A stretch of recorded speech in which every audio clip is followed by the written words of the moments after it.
திக்கும் தேன் தமிழ் திக்கட்டும் பரவட்டும் முத்தமிழ் தாய்க்கு என் முதற்கண் வணக்கம்.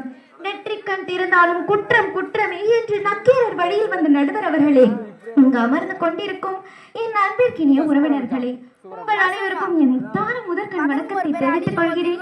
என் பெயர் காக்கீர்த்தனா. நான் 9ஆம் வகுப்பு பிரிவில் பயின்றுள்ளேன். இன்று நான் உங்களிடம் பாரதியார் இயற்றியுள்ள புதிய ஆத்திசூடியிலிருந்து ஈகை திரும் என்னும் அழகிய தலைப்பில் பேச வந்துள்ளேன். ஈகை என்பதன் பொருள் இல்லாதவர்களுக்கு கொடுத்தல் என்று பாரதியார் நம்மிடத்திலேயே கூறுகின்றார். இல்லாதவர்களுக்கு கொடுத்தல் என்பது பொருளுதவி செய்வது மட்டுமல்ல, கல்வி இல்லாதவர்களுக்கும் கல்வி அளிப்பதும் ஈகையின் திறன். ஈகை திறனுக்கு கருணை உள்ளம், உயிர்களின் மீது இரக்கம் கொள்ளுதல், பிறருக்கு உதவிகளை செய்தல் ஆகிய நற்பண்புகளை நாம் அனைவரும் வளர்க்க வேண்டும் என்று பாரதியார் நம்மிடத்திலேயே வலியுறுத்தி கூறுகின்றார். வானத்திலிருந்து விழும் மழை துளிக்கு சாதி மதம் தெரியாது. அது நிலத்தில் வாழும் எல்லா உயிரினங்களின் தாகத்தையும் தீர்க்கின்றது. ஆம், நாம் பாகுபாடின்றி வேழ வேண்டும்.